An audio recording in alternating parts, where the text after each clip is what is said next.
we'll get started now. A warm welcome to everyone who's joined this webinar today. Thank you so much for taking the time. My name is Kelly Ramsauer. I work at Save the Children here in Switzerland, and I'll be moderating today's session. Next slide, please. We have an interesting webinar planned for you today, starting off with 3 speakers who will present on the topic, and then we'll also have a Q&A session towards the end of the webinar where you can ask any questions or comments. A couple of starting remarks. Next slide, please.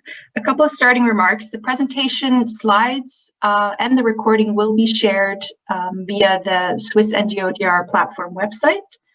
And as mentioned, please put any questions or comments in the chat box, and we'll get to them towards the end of the webinar. Next slide, please. Great. So thanks again for joining. This webinar is hosted by the Swiss NGO DRR Platform in collaboration with the National Federation of the Disabled Nepal, Save the Children, CBM, and the Global Network of Civil Society Organizations for Disaster Reduction. The platform is a network of Swiss-based organizations founded in 2011 by 7 member organizations and has since steadily increased its membership to 20. The platform fosters mutual learning, conceptual support, and advocacy in disaster reduction and climate change adaptation. Today's webinar will focus on how to better integrate the Leave No One Behind agenda and disaster risk reduction programming, with the aim to better understand the linkages between the two. Next slide, please. One of the core issues of the 2030 Agenda for Sustainable Development is to leave no one behind, especially in the context of growing inequality between and within countries. The 2030 Agenda recognizes that eradicating poverty in all its forms and dimensions, including extreme poverty, is the greatest global challenge and an indispensable requirement for sustainable development. People left behind are often considered those individuals or groups who are excluded from sustainable development or who do not enjoy a minimum standard of living. In various contexts, people are being further left behind because of globalization, technological developments, and discrimination based on age, gender, disability, sexual orientation, ethnicity, or religion. Often policies, legislation, and investment fail to take into account those. In addition, the UNDP also lists 5 key factors that result in being left behind. Geography, discrimination, shocks and fragility, governance, and socioeconomic status. And people at the intersection of these face compounded disadvantages. The Leave No One Behind agenda ties into the DR work in several different ways that we'll explore today with our speakers. Today we'll talk about how we can integrate the Leave No One Behind agenda better into our DR programming that we engage with. And we're very fortunate to be joined by 3 speakers who each provide their respective different experiences and input on this topic. At this point, I'd like to hand over to our first speaker, Shivangi Chavda, working with GNDR. So please, Shivangi, go ahead. Thank you, Kelly, and good morning, good afternoon, everybody. Very happy to be here today to give our insights as GNDR on some of these critical factors which leave the community excluded from the DRR processes. So, Jonathan, if we can have it. Yeah. So, my name is Shivangi, and I am Senior Regional Lead for Asia and Europe, and I also kind of lead the project Views from the Frontline. Next slide, please. So Views from the Frontline 2019, for just a kind of brief introduction, is the flagship program of GNDR. It's a process which has been kind of carried out since 2009 to understand the perspective of people on why people are still losing their lives and livelihoods to disasters. And this is the 5th iteration that what we are doing. Where we are trying to see that how the risk governance is enabling communities most at risk to participate or to access funds or information in their respective countries. Next, please. So this is a research which is still being carried out. It's a 50-country project. What we have so far collected is voices from 110,000 people across 47 most at disaster-prone countries in the 5 regions, which includes Africa, Asia, Asia-Pacific, Arab states, as well as Latin American region. And as a part of the exercise, what we have kind of assimilated is this 9 conclusions which are drawn out from the data, which explains why people are still losing their lives to the disasters such as floods, earthquakes, droughts, conflict, and infectious diseases such as pandemic, such as COVID. Next, please. So what we came up with, these were the 9 conclusions. We found that the disasters itself have become very complex. We cannot have a siloed approach to address disasters. It requires more integrated solution. We have community exclusion, which I think very well is relevant for this particular session that what we are having. Poor planning of participation, responsibility is not appointed, information gap, absence of local funding, lost voices, development isn't risk informed, and underutilized ecosystems. Now some of these factors I'm going to touch upon, such as community exclusion, poor planning of participation, information gap, absence of local funding, and lost voices, which are, I think, directly relevant to what we are discussing today. The agenda of leave no one behind, and how still we have not been able to kind of include communities as much as that what we would want to. And these are the factors which are kind of preventing the inclusion of the community in the DRR and, of course, climate change adaptation processes. Next, please.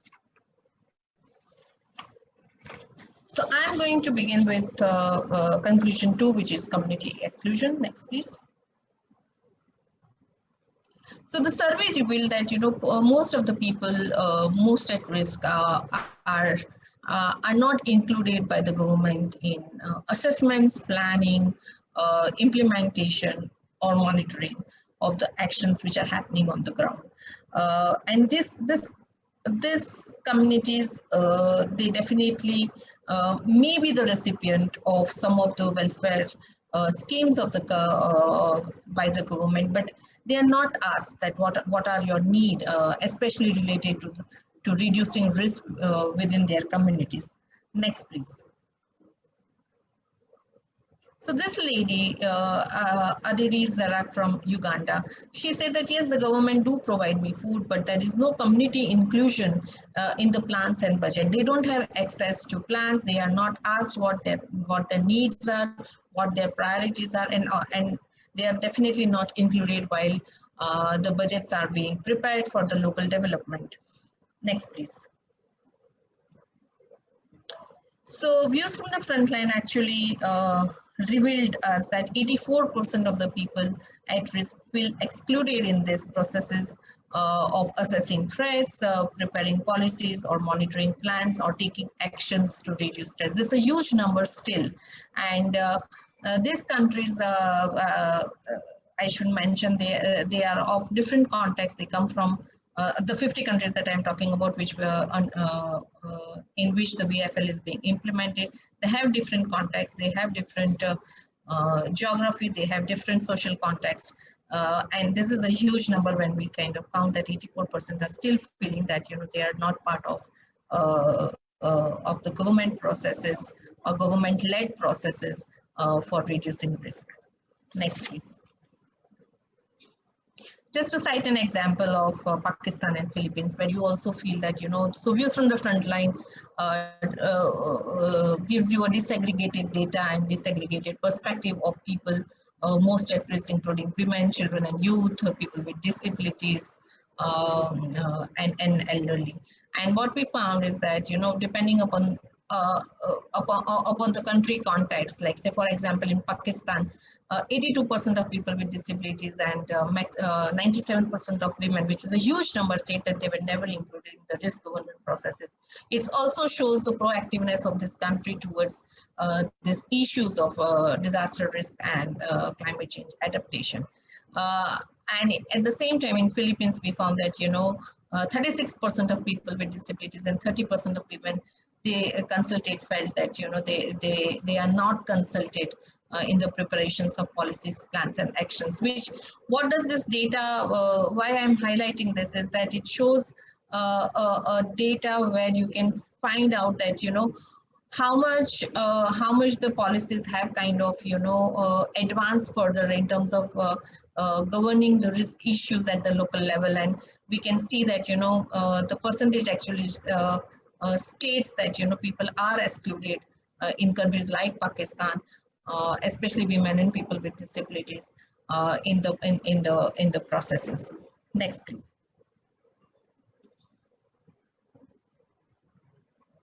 The conclusion 3 of this report was poor planning of participation. Next.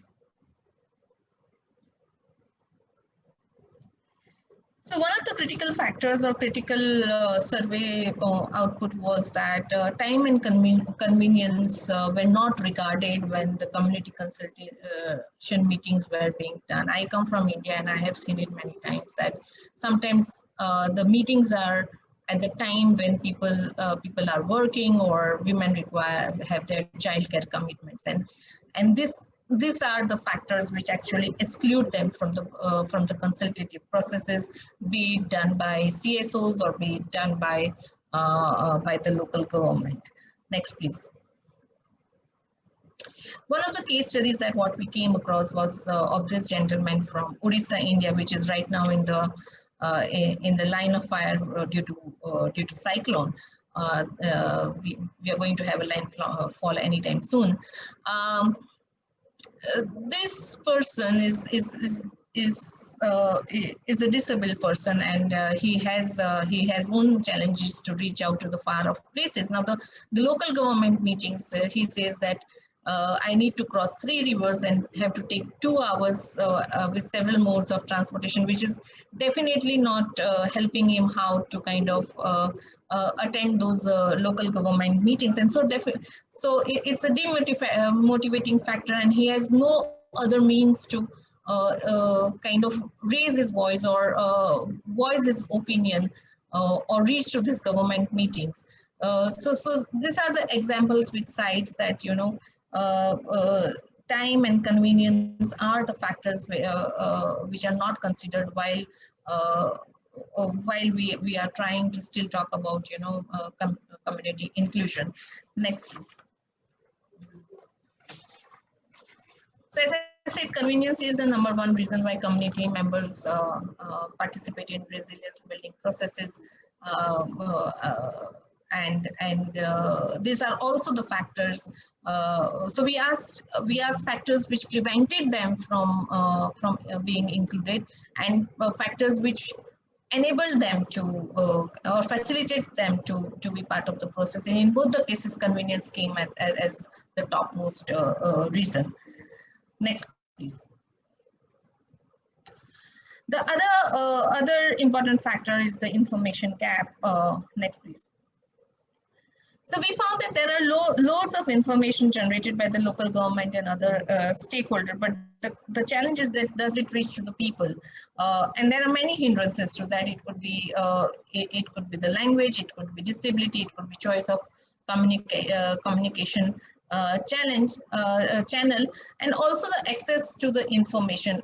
Is all relevant information available to the people at risk, or is or the information is reaching to few privileged ones? So these are some of the issues which were highlighted or which have come by when we did this survey news from the Frontline. Next, please.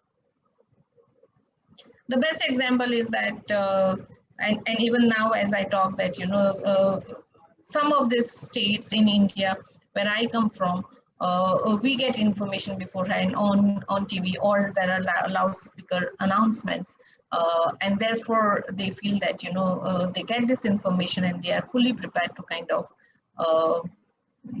of evacuate and go to the safe shelters during the time of an emergency. Next, please.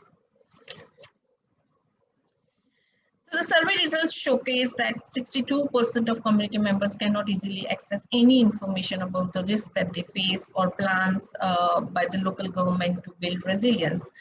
One of the examples was Tajikistan, and what had happened that even the local government did not realize that this is one of the important factor that one should be kind of thinking about, especially people in the remote areas. And as a part of the BFL process, they have now kind of put an information board on the issues that they are facing for ecosystems, for climate change adaptation, and also COVID in recent times. So even that small action through this VFL project has helped them to kind of access the relevant information, and this has now been integrated as one of the important factor in the local development plans by the municipalities. Next, please. Now, just to give an example in Rwanda, and again on access, who can access the data and who is access the information and who are not being able to access. And children and youth are able to access information easier than elderly, and this data actually clearly shows that that elderly are still maybe because of the language barrier or because of their not being able to use technology in the way the children and youth are using. There is still this digital divide, and there is the accessibility to the information is not there, and therefore they find themselves excluded from the processes. Next, please. So the another one was absence of local funding, and we have been talking about localization a lot, and which is one of the important factors while we also kind of talk about leave no one behind. Next, please. So most of the communities at risk are not able to directly access funds to build their own resilience. So while they are not even part of the planning of the budgets, but they also do not have those funds available to reduce their own risk or build their own resilience. Next, please. So for example, a person, Sabuka in Uganda, he says that the threats have impacted my life negatively because there is no capital for me to start a business that will improve my livelihood. And as a result, we know that what Kelly was mentioning is that they go into this vicious circle of poverty because they do not have access to the local funds to improve their own livelihood or to improve their own resilience. Next, please. So the survey mentioned that 8 out of 10 community members say they cannot access funds, or that access is extremely limited. And I think this is one of the major conclusion which has come from the views from the frontline, while we are all talking we are all talking about localization, and this factor is this access to funds is kind of a limiting factors at this moment. Next. And the last one is about the lost voices. And next, please. What we have found out is that the local CSOs at the local level are not empowered to bring community voices to the national platforms for disaster risk reduction. Civil societies, so CBOs in particular, and civil societies at the grassroots level, perhaps they don't have an ability to share the real life community experiences with the national and international decision makers. They require, their capacities are limiting, and that's not helping them to sit across the policymakers at the national level and voice the concerns of the communities. Next. So the women respondent from Burkina Faso said that disaster risk reduction is first and foremost a community affair, and therefore the approach that one should take has to be bottom-up approach rather than top-down for making communities resilient. And this is a very important point that, you know, if their voices are not heard, then the planning and the other processes will not be as effective as it should be. Next, please. And a third of civil society organization also highlighted communities that they do very little to highlight community experiences of disaster risk. So with this, I would like to end my presentation, and I would be open for questions. But this report can be read here, and these are some of the critical factors or critical conclusions which have come after the survey, which is being carried out in 47 countries, and these are the results, and which I think are the insights for today's webinar, which requires to be addressed. Is just to highlight that these are very critical factors that we require to highlight as we move towards 2030 agenda. Thank you so much. Thanks so much, Shivangi, for sharing your insights, particularly from the views from the Frontline report. I'd like to hand over to Manish now, but please continue to post any questions that you have for Shivangi. Manish, who works with the National Federation of the Disabled Nepal, would you like to take over from here, please? Yes, I just, yes. Okay. Hello, everyone. Namaste and good morning from Nepal. My name is Manish, and I am associated with the National Federation of the Disabled Nepal as the Program and Administration Manager. This is, as you know, this is an umbrella body, and of course, this is an organization of persons with disability. First of all, on behalf of my organization, I would like to thank the organizer for providing this wonderful opportunity to our organization, and particularly to share its experience and learning on the engagement of Organization of Persons with Disability, OPD. We tell OPD in short, in disaster risk reduction activities of Nepal. As you know, during the period of 2015 to 2021, we had to face two huge disaster, and we have lost many people during this period. And you know, one is earthquake of 2015, and the other is obviously the global pandemic of COVID-19, which we all are still facing together. So this presentation is basically made on the intervention and learning of NFDN in these two different situations of emergency. So in this case, I have divided my presentation in three parts. The first is related to the intervention. I mean, it is all about what we did. And in the second part, I will take a little bit, I will talk a little bit about the learning and challenges. And in the final part, I will present a short video which gives you a short glance about our intervention in the post-disaster situation of 2015's earthquake. Second slide, please. Yes, information is really very much important during the time of disaster. And so in the both emergency situation, first we collected information of affected people with this disability and their families, and we analyzed it. Simultaneously, at the same time, we requested our partner to join hands for the support, and we mobilized our member OPDs. OPDs means Organization of People with Disabilities, and NFDN's direct structure. Direct structure is actually our direct office, which is situated in each province. We also utilize those to collect any form of raw data. It may be in a systematic way or in non-systematic way. So any form of raw data we collected from the field about the affected persons with disability. And based on those evidence, we carried out our advocacy and lobby work with concerned authorities of government at local level and federal level as well.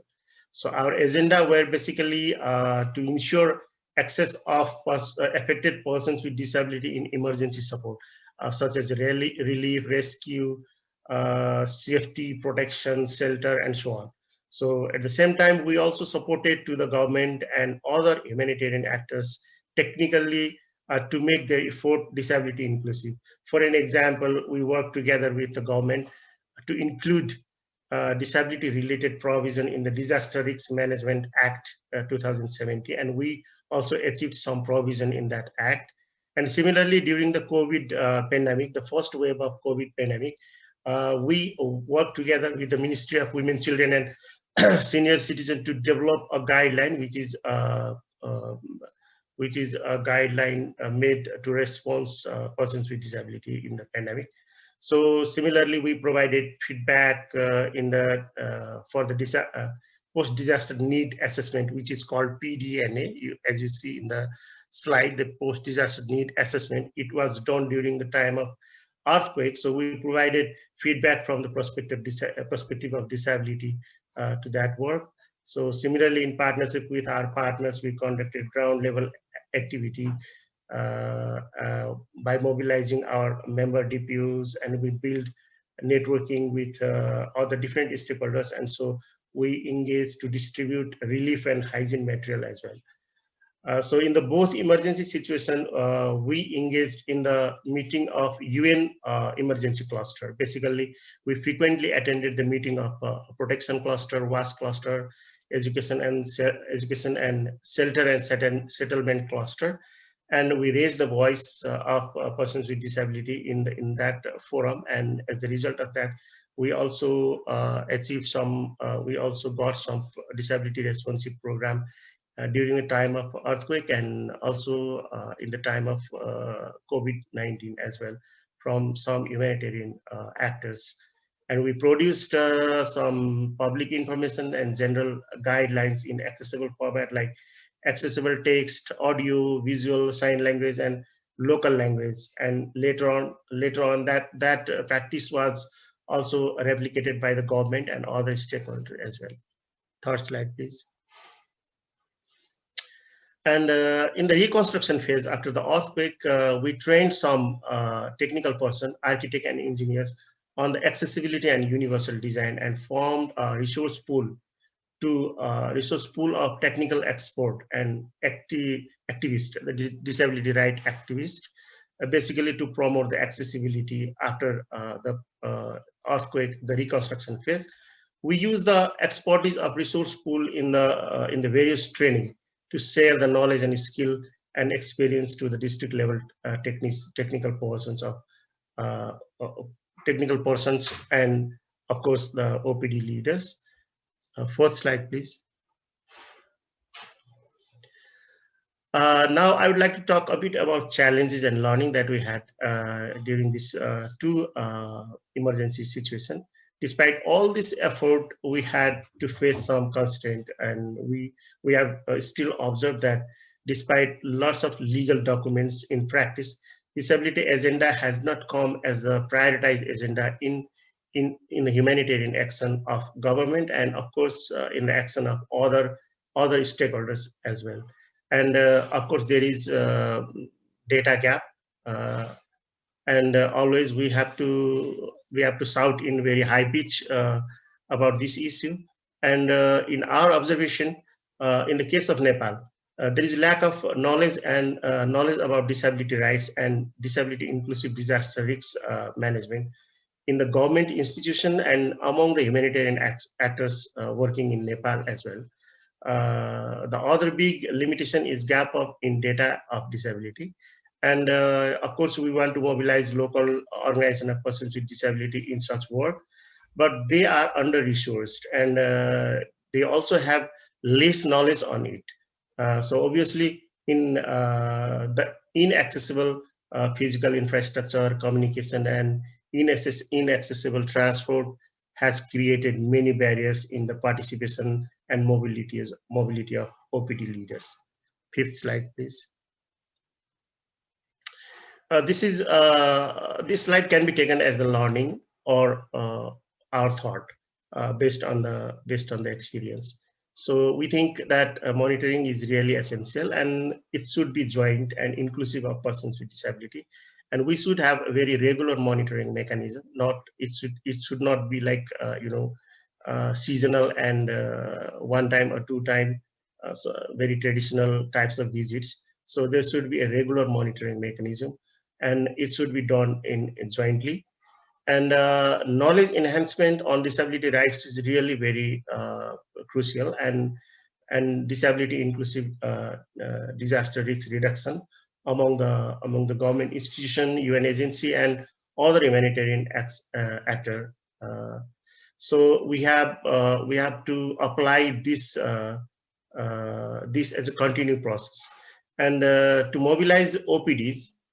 It is really very fruitful, but to mobilize them in the leading position, resource support and capacity building is most important. So disability inclusion in any effort, and finally, disability inclusion in any effort cannot be achieved in alone. So we have to align it with big development plan like technological enhancement, metro train, because in Nepal, such type of agenda has come as the mega development project. So we have to align this disability issue, disability inclusive disaster risk reduction in such agenda as well. So metro train, modern city transport, smart city, mega city, resettlement plan, and all these things.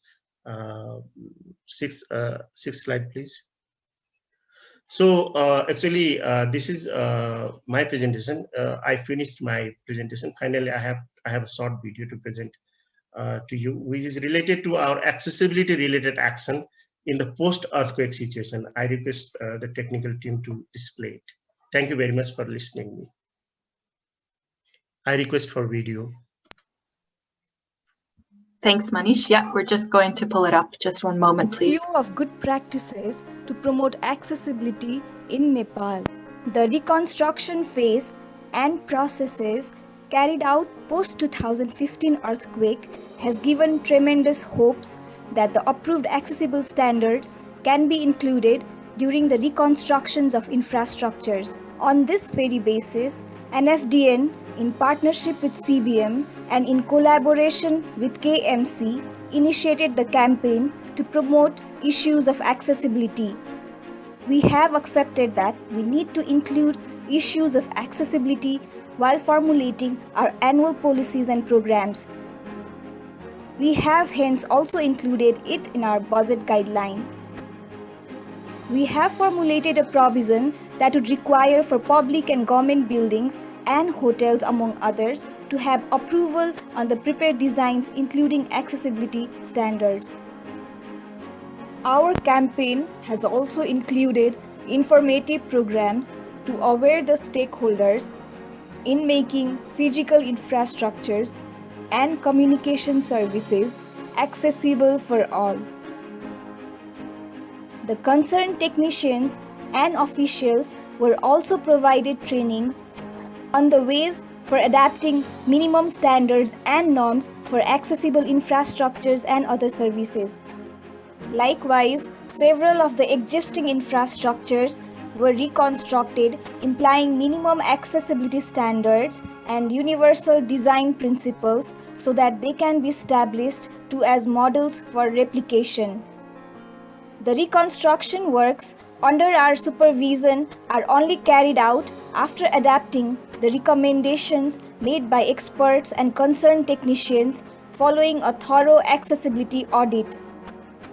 The accessibility audit is carried out to collect information on whether or not the existing infrastructure has maintained the minimum accessibility standards, which not only includes technicians and experts but also persons with different types of disabilities.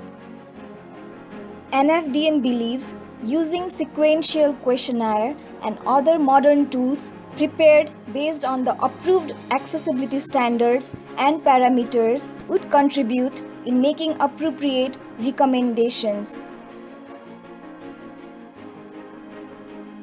Various infrastructures have been made accessible after carrying out accessibility audit as reconstruction process. The Aviation Museum at Sinamangal has become the first museum in Nepal to operate an audio guide for persons with visual disability. It was difficult for disabled people before. The roads were difficult to use, but I found out that even the roads have been made accessible now. I'm happy that it is comparatively convenient now. Through Resource Pool, NFDN has been carrying out various sessions for sharing knowledge, good practices, and discussing on the challenges in accessibility. The pool comprises of technicians, professionals, persons with disabilities, lecturers, government representatives, and other experts. I am more aware of incorporating the required standards of accessibility while designing. The private sectors have also started adapting accessibility standards as well during construction, keeping in mind the need to provide accessibility to persons with disabilities. In order to encourage such practices, NFDN has been giving out accessibility awards to such organizations for their initiatives. Accessibility is an ongoing process. It can only be prompted and improved through the collective understanding and efforts of technicians, professionals, businessmen, construction workers, and concerned authorities. Let's join our hands in making the inclusive society through the promotion of minimum accessibility standards and universal design principles in public physical infrastructures and communication services.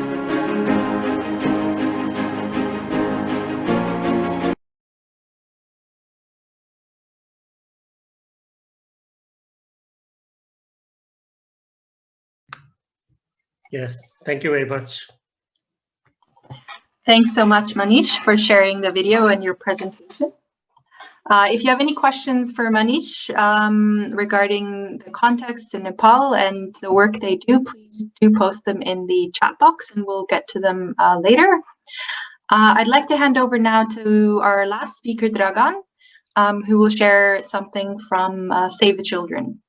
Thanks a lot, Dragan. Please take over. Yes, thank you, Kelly. Thank you all for joining us today on this webinar regarding this Leave No Behind agenda and other agendas that we are here. As you know, I'm as here is written, Dragan Ličanin, and I'm emergency preparedness and response specialist from Save the Children Northwest Balkans. I'm based in Sarajevo, and I would like to share with you our practices and our experiences that we had during like the last 7-8 years of working in this DRR and climate change area. Next slide, please. As you all saw, and as all DRR practitioner knows, our priorities in overall work are based on Sendai framework for disaster risk reduction, which is a global document that sets a lot of priorities and indicators that we are obliged as a country to fulfill. As an organization that works mostly for and with the children, but rest of population and children are in our focus, we need to be aware of these three priorities in our work and our programming, and that's understanding the risk, strengthening the risk governance to manage the disaster risks, and investing in disaster risk reduction for resilience. Next, please. Next slide, please. Yeah. So as organization, we need to be also aware of Leave No Behind agenda, which is a part of Sendai framework and the general, let's say, work methodology on other methodologies as well, because in our work, in Save the Children work, we are striving to involve children to participatory, to involve them in participatory planning and decision making without any problems to give them opportunity to give a recommendation regarding disaster risk reduction in their local community, schools, country, whatever. So we are streaming and we strive to reach all, to protect all and every last child that we are working, especially in this region of Northwest Balkans. So in working on these priorities and working on this agendas and other priorities that are in front of us. We want to fulfill our vision, and that's the world where every child attains the rights to survival, protection, development, and participation. Now I'm going to talk a little bit more about this context of Bosnia and Herzegovina, or this Northwest Balkans context, how everything all starts. Actually, 2014, Bosnia and Serbia, which are neighboring countries, had a major flood that started a big humanitarian crisis that is put all two countries in an emergency state, where a lot of lives were in danger, and a lot of let's say cities were under the water. So idea for that, and then that crisis situation showed that people, especially children, were not prepared well, and not aware of a lot of let's say hazards and these situations, how to act in case of floods in this case. So we started to work on this project in 2015 after this emergency situation finished, with children, mostly with children in their school, but also in local communities and other local stakeholders and municipalities.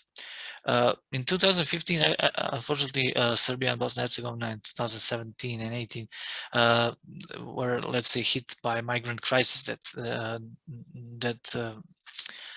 let's say, bring another kind of potential risks in Bosnia and Herzegovina, since a lot of migrants and displaced persons from Middle East and other regions are found in one of the routes of their traveling toward Europe countries, through Bosnia and through Serbia. And since the measures were, let's say, hardened in borders, they stuck a lot of in these two countries, but also in other neighboring countries.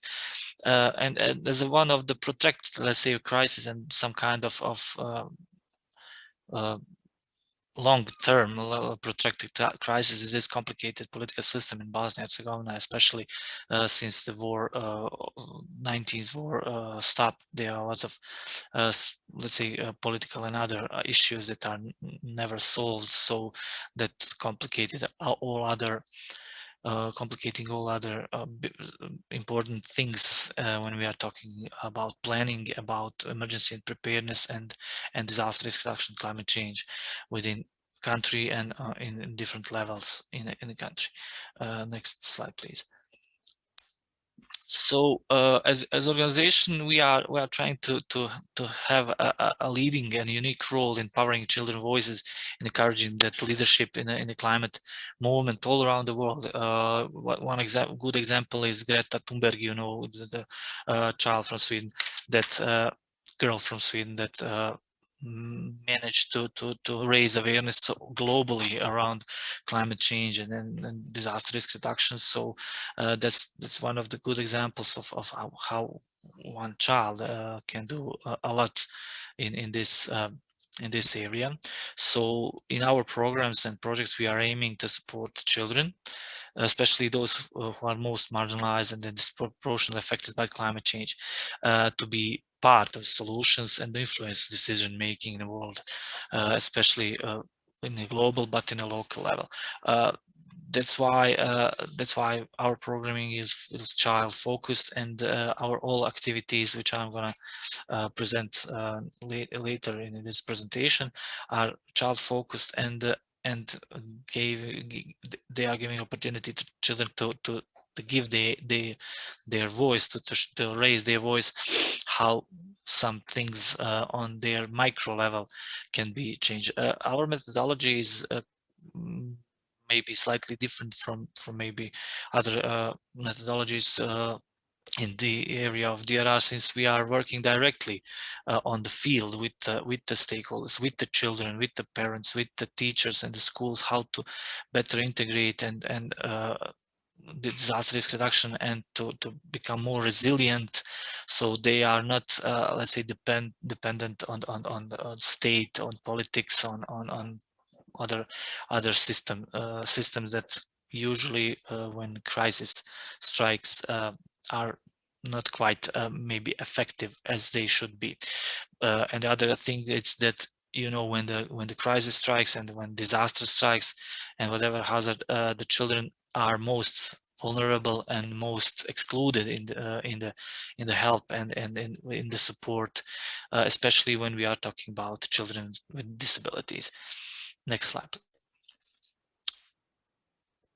So in this context, we are working already 7 years in this DRR project, and we covered more than 30 schools in the local community on different activities. And I will just mention some of them which are most important, and that's the related to emergency preparedness and resilience within school, hazard vulnerability and capacity assessment within schools, within local communities, where schools and local communities, municipalities, and civil protections departments are given support to learn how to better to achieve better preparedness and resilience through different trainings, through different education workshops. And the children also are given opportunity to be included in these workshops within their class with their together with other children to learn more about different hazards, such as in this case pandemic or floods, earthquakes, and other hazards that can be that they can be exposed. Beside that, we have different practical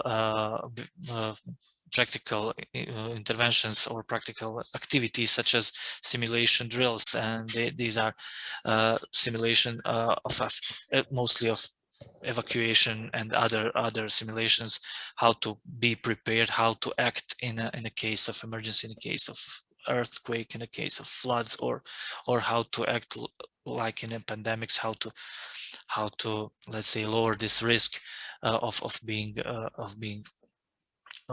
having a virus or being infected. Beside these practical project activities, we do a lot of campaigning, awareness raising actions throughout different medias, social groups, posters, video cards, different websites, and most important, we are where we see those gaps. We are together with the state level authorities and the ministries of education and security sector. We are trying to produce different guidelines, different books, let's say, or booklets that they show, that they give information to teachers, to other disaster risk reduction practicants, how to engage, how to work with the children, how to educate children, how to let's say prepare them, and how to act in different crisis situations, hazards, and how to be more resilient as a society, because resilience starts with individual person, and especially if they are marginalized and vulnerable, such as children. Other activities are advocating for children towards different legislators in the area of DRR, climate change, in the area of sustainable development goals and other priorities that we were talking about in this in the beginning of this presentation, and especially involving the children with disabilities with DRR workshops and with simulation drills and different educations, especially in consultations, since they are among all children, they are even more vulnerable when a disaster occurs and when crisis situation occurs. Next slide, please. So in that sense, we throughout these 7 years of working different projects in DRR, developed different documents, methodologies, materials, and produced all in cooperation with different relevant actors on the state level, on different local levels, and the educational sector. Like I said, these are Ministry of Education, these are different other NGOs that are working in the area of DRR. And we managed to develop a comprehensive set of standards for municipalities, schools and preschools institution that can target gaps in the system, procedures, measures, and to prevent or mitigate risk of hazards in educational institutions. I've maybe forgot to mention before, Save the Children as global organization have different sets of standards on global level and different common approaches, such as Safe School Common Approach, which is spread all globally for all Save the Children and other organizations that are providing help and assistance, especially in humanitarian and other areas. So that's why we are trying to incorporate all these methodologies and common approaches within this Sendai framework, within this education, all for different reasons, such as to have better understanding how risks are working, how to be prepared, how to take mechanism, how to include mechanism of children, so they could help themselves, not to be, let's say, even though they are dependent on their parents, on the social system, on the different things like infrastructure. But our goal is to strengthen children, how to they become more prepared in different situations, how to prevent different and mitigate different risks within their schools, within their homes, within their local communities. So very important is to raise awareness among children, teachers, and all stakeholders how to prevent and mitigate risks in the case of emergency situations. Next slide, please. Like I said several times, we do it through the education, where schools are working on their hazard vulnerability and capacity assessments and evacuation plans and other recommendations that they can, in the case of different hazards, like this risk assessment of different exposed hazards in cooperation with the children, in consultation with the children. For example,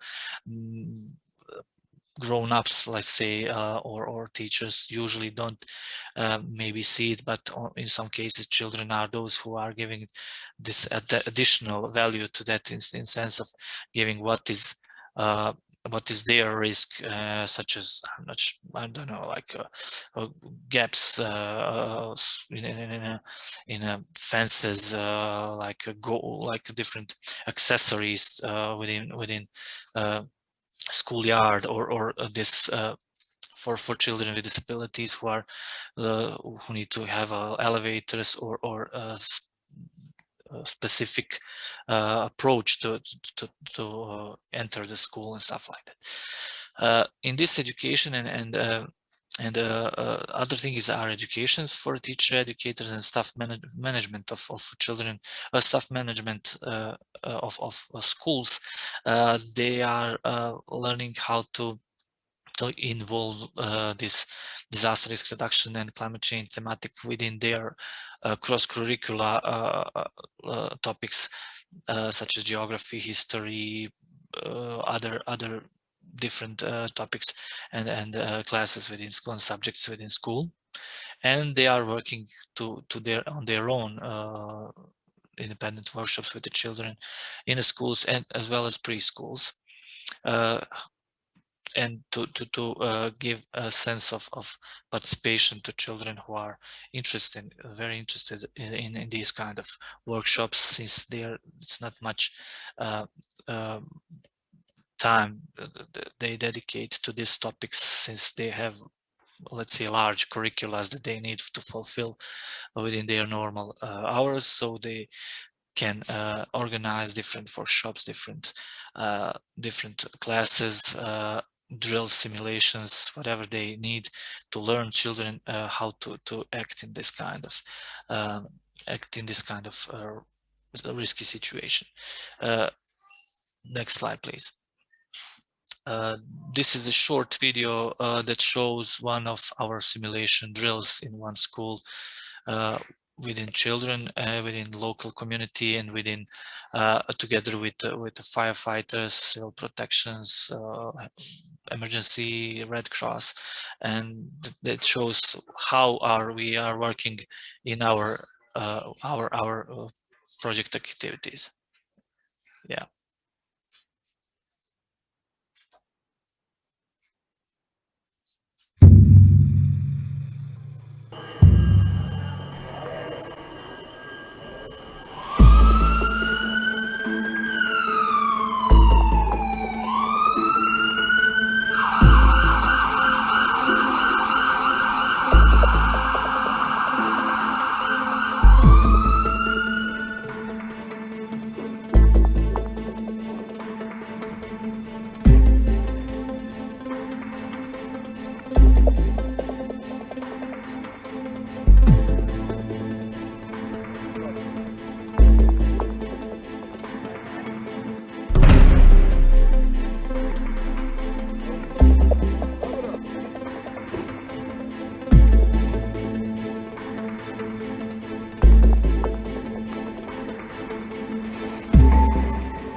Next slide, please.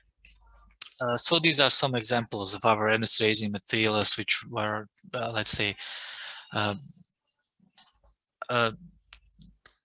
more like child acceptable, or like strip view, so the children in an interesting way can learn about how to act in a kind of fire, floods, and other hazards. So they could easily remember and have it somewhere in their pockets, even which we produced in small formats, that they can have it like some kind of booklet within. Next slide. We also produce several guidelines and different books, which are mostly, unfortunately, on our local language. Few of them we managed to translate on English, so you can always go to this website that I'm gonna show it later, so you can download it. One of them are teacher guidelines for work with the children with disabilities, where we made several, let's say, topics how to integrate DRR and climate change into work with the children with disabilities. We also have these consultations with the special teachers and educators, as well as the children, how they see these, or are those activities, or those let's say proposed activities are well adapted to children with disabilities.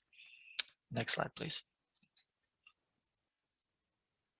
Since we produced a lot of materials and a lot of videos, a lot of documents that can be used wide in whatever, especially in our area, this Balkan area, we decided to make one website, and to put all these materials that we produced globally, will be produced in Northwest Balkans, but also the materials and other another links to other organizations that are working in the area of DRR. This is a short video that you can visit. Unfortunately, like I said, it's our local language. So, but in the future, we probably will try to translate a lot of these materials to English, since it's very interesting and it can be useful.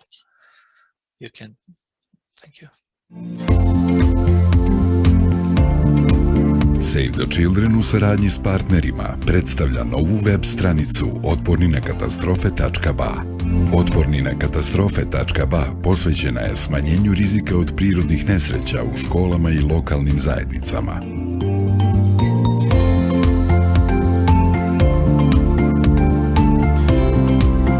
Svi želimo da okruženje u kojem borave djeca bude otporno na katastrofe. U tome mogu pomoći sadržaji koje ćete naći na stranici. Stručni savjeti, brošure, plakati, edukativni materijali, video priče.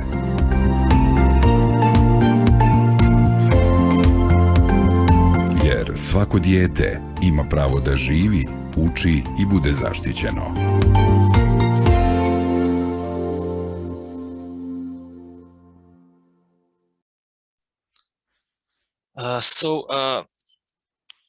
Regarding this whole activities, achievements, and our work in this area, Northwest Balkans, we are, let's say, recognized as a strategic partner in DRR and school safety in Bosnia and Herzegovina from our ministries, from our different stakeholders and partners and other NGOs that are working in this area. So we are very, let's say, good positioned very good in this region. And actually one of the greatest achievements is our partners and other organizations are using our model and our methodology in their work, and they want to learn from us, from our experience, how to better integrate DRR and climate change in their own work. Next slide, please. And this is the last, like we used to say, picture says 1,000 words. This is one of the events that we organized in Parliamentary Assembly in Bosnia and Herzegovina, where children were in the middle, and they were actually those who were leading this meeting and gave their propositions, and they talked with their their problems, and their actively raise their voices to the politicians, to the other partners that were present, to other stakeholders and other children, especially when we are talking about resilience and disaster risk reduction in their municipality, in their schools, and in their local communities. So that's how we have this kind of participatory approach within our projects and programs.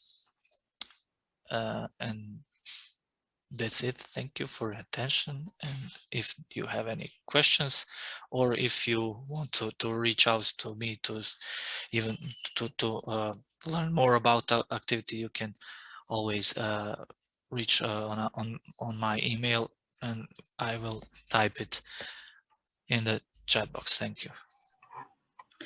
Thanks so much, Dragan, for sharing the experience from the Save the Children Northwest Balkan office. It's great to hear. At this point, we've come to the Q&A session and have some time for questions or comments that you might have. There was one question in the beginning, I believe, from Johannes Bell, and I believe that was for Shivangi. I can read it out if you'd like, or Johannes, you can also unmute, whatever you're most comfortable with. Shivangi, he's asking here regarding,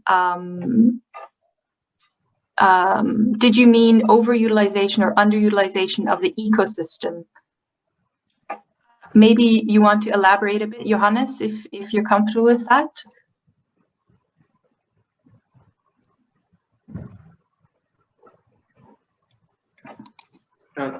Thank you. Lily, can you hear me? Yes.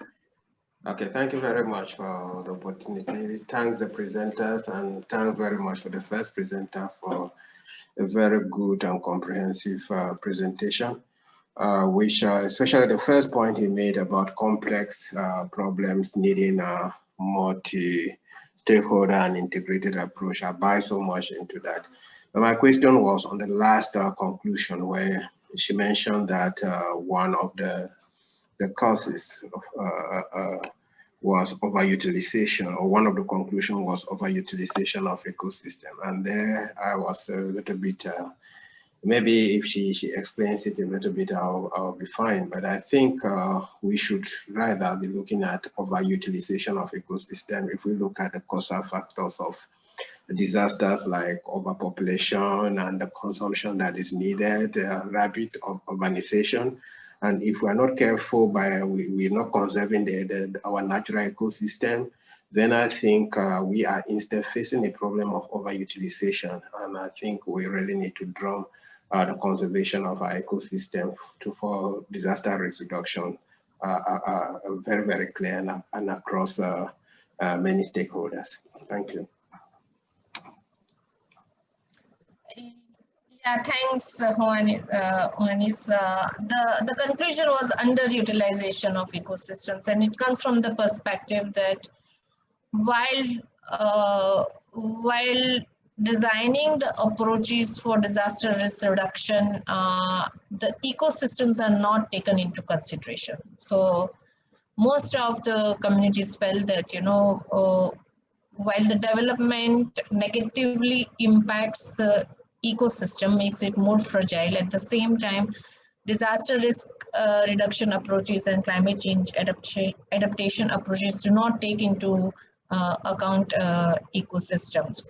So this was a question put forward to the communities to let us know if eco-based DRR approaches help them to build resilience. And most of them agreed that yes, we require eco-based DRR systems to improve our resilience. So I hope I have answered your question. Thanks so much, Shivangi, for answering that. And if it's not clear yet, Johannes, please intervene. We do have another question from Sarah Sabri, and this is one for all the participants or all the presenters, or of course participants if they would like to unmute. The question is that one of the problems of integrating the Leave No One Behind agenda is the short-term nature of many NGO projects. What have you found to be the most effective to supporting long-term change beyond the life of a single project? I'm wondering if any of the three speakers would like to intervene here. So can I respond a little bit?